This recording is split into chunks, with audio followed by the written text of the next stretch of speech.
Hi, it's a foreigner in the Philippines and we're at the hospital for Michael, and going to keep him talk down to a minimum, just show you what's happening, okay?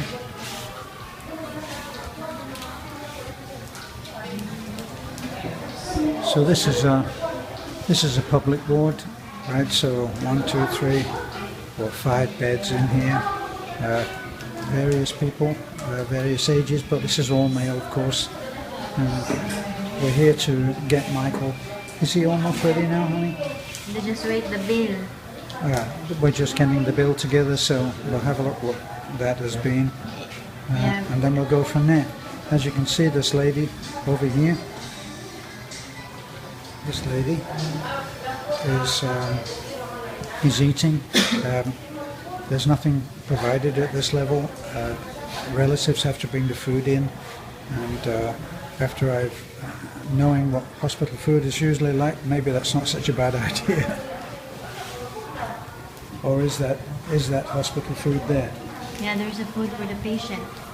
There's a food intended for the patient, so accompanying should bring their own food. Okay. I thought it was even worse than that. Okay. So that's where we are right now. Can you tell me what's happening right now, babe? The mother are now processing the bill, and we just wait for how much. But I asked the mother if Michael has a PhilHealth, and he said yes, he has a PhilHealth. So we're hoping to have a possible, just a small amount to pay. So it shouldn't be too much. Yeah, because he had a PhilHealth.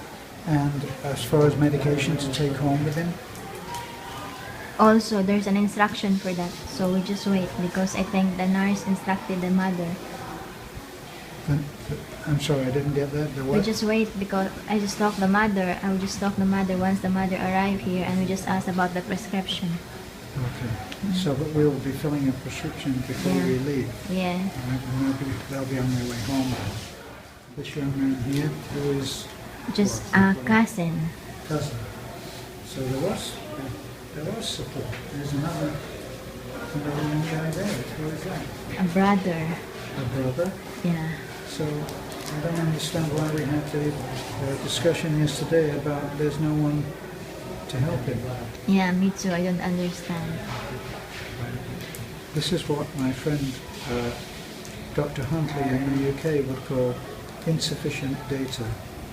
In other words, we really don't know what other stuff is going on. Could be easy to understand, could be completely confusing, but we really don't know everything. And just because we come in and suddenly attend to a need for Michael doesn't mean that we're privy to everything that is happening in the family. There can be an awful lot going on that we really don't know about, and it's not our business. That's the other point, is that coming in to help also has with it the responsibility to maintain people's right to their own privacy. So what we're actually looking at now is we're looking at Michael, and we're looking at how much he can depend on his family to support him. Now, he does have a friend here, a brother, and he does have a cousin, and they're here, plus the mother has been here too. But if we just look around to this. See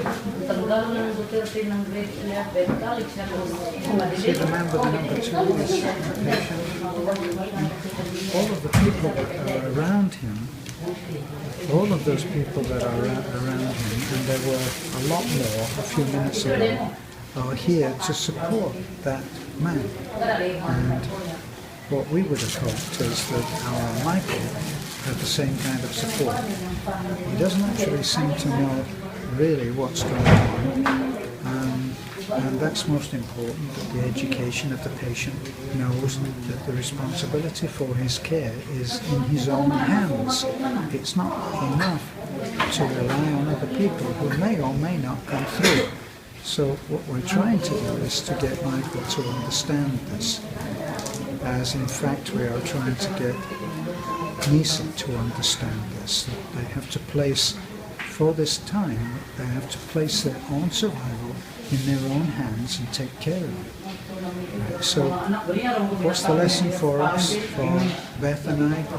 The lesson for Beth and I is that we're going to have to qualify people much, much more on how much they are prepared to take responsibility for themselves. The situation right now is that if Michael doesn't keep up with everything that has been done so far and do it himself, then he's going to get sick again. And nobody can help someone who isn't willing to work and help themselves. So there's big lessons to be learned here. And we're flying by the seat of our pants and we're doing the best we can, but we're learning a lot of lessons. So right now, let's record. Hi, with regards to Michael, the diabetic, all the papers and the hospital bill is already completed. Michael has a government insurance, they call it PhilHealth. So all his hospital bill is covered by the government insurance, so that's a very good news. And also we're very grateful for the doctor. He's very kind and he just care of government PhilHealth, his professional fee, so he didn't ask any amount for his professional fee for taking care of Michael.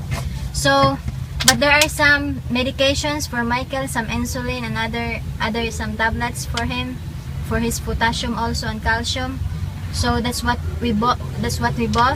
And on January 4, Michael will go back here in this hospital for laboratory, for follow-up laboratory, and then going back to the clinic. So there's some more tests. Some more tests, and then after that laboratory, once the doctor found out if it's normal, there's an additional prescriptions to be given to Michael.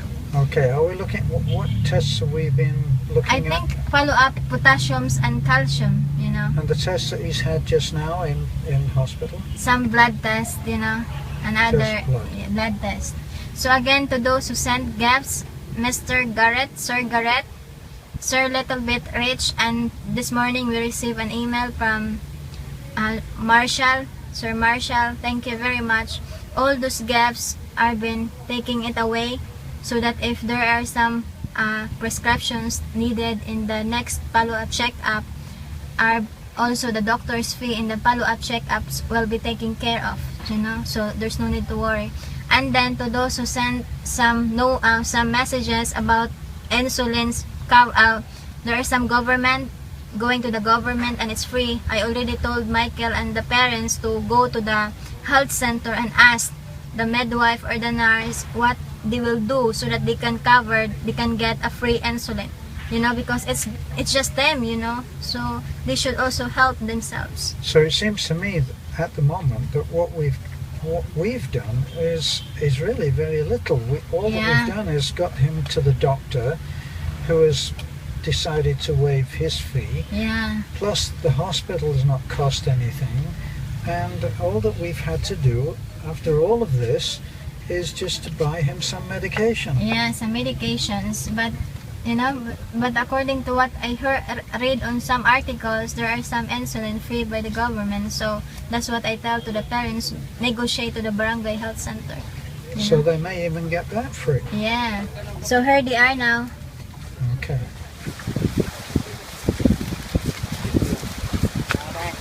See you later.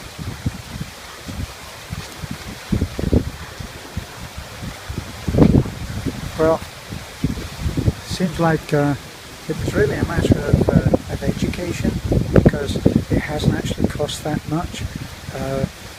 What are we up to at the moment? About 5,000.